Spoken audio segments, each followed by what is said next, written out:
Hello. Welcome to week 3, day 4 of our e-learning lessons. Our performance task. The learner will need to be able to explain specific points within the text. Also, the learner will need to be able to explain each specific point with reason and evidence from the text.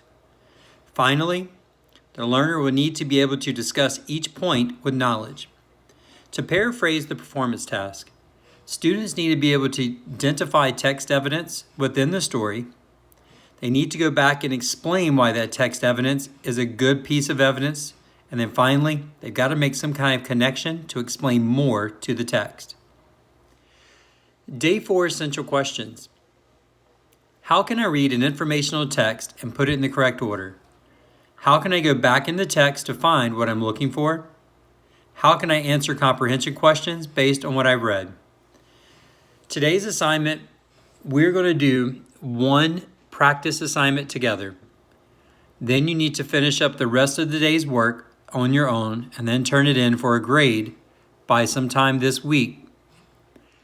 In the text boxes, type or write the number of the order of sentences, either 1, 2, or 3. The first one we'll do as a group, letter E. Then you'll finish the rest of today's work on your own. We built a snowman and decorated it with a hat, arms, carrot nose, and a scarf. Low gray clouds drifted by as the wind started to get colder. It began to snow hard, and it was hard to see what was in front of us. If we're looking at these 3 sentences, if we have to put them in the correct order, the order that seems to work is first, low gray clouds drifted by as the wind started to get colder. Next, it began to snow hard, and it was hard to see what was in front of us. Last, we built a snowman and decorated it with a hat, arms, carrot nose, and a scarf. Letters F and G.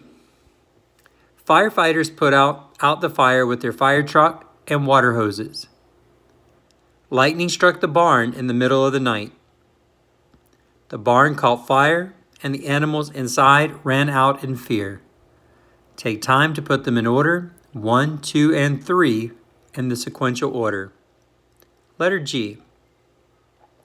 The pepper spilled out of the jar because my sister knocked it over. I sneezed because the pepper tickled my nose. My nose began to itch as the smell of pepper went into my nose. Once you've finished those parts, then you have 2 worksheets you need to complete. The first one is called My Crazy Dream. I don't know why, but I went to school in my underwear. Everyone was laughing. I walked up and down the hall looking for my classroom, but I could never find it. Then I went to the lost and found box and put on some clothes.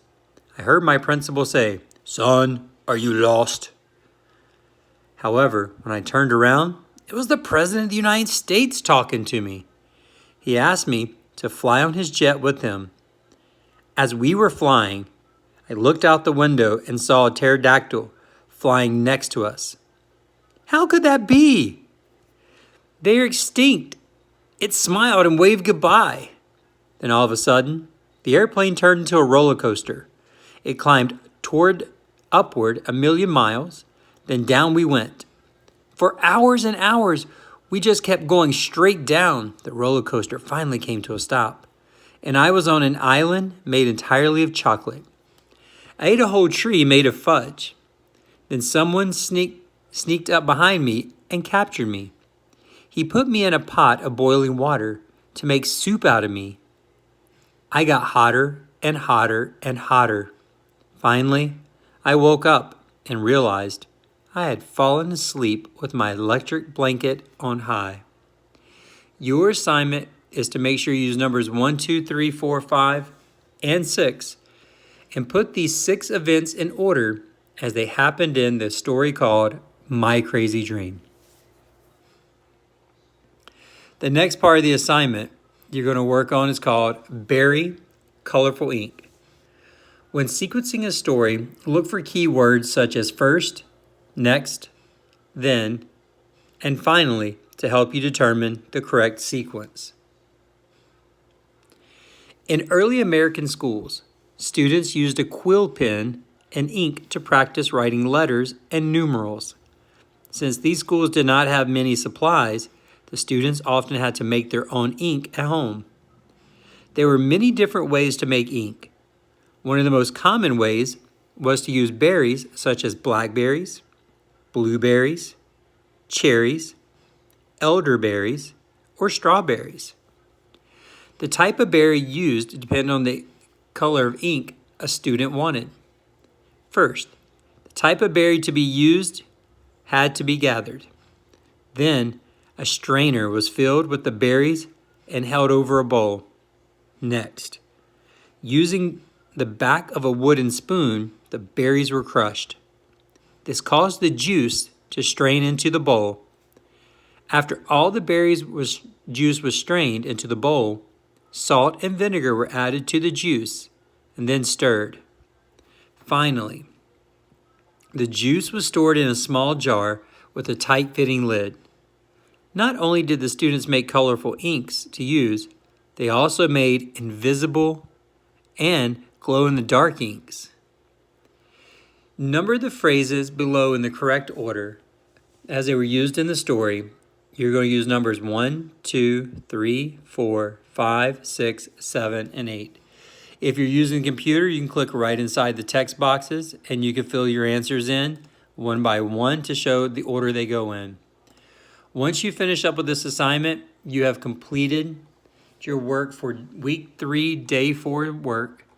You need to make sure you take time to go back and look at your iReady reading minutes of 45 minutes or more, your iReady math minutes of 45 minutes or more. You may also log on to Myon to continue reading the books about the types of service dogs, therapy dogs, police dogs, and other kinds of jobs that dogs may have. If you have questions about today's lessons, please make sure you reach out to your teachers, ask questions. We'll be more than glad to help you with those questions if you have them. Thank you very much, and congratulations for finishing week 3, day 4 work.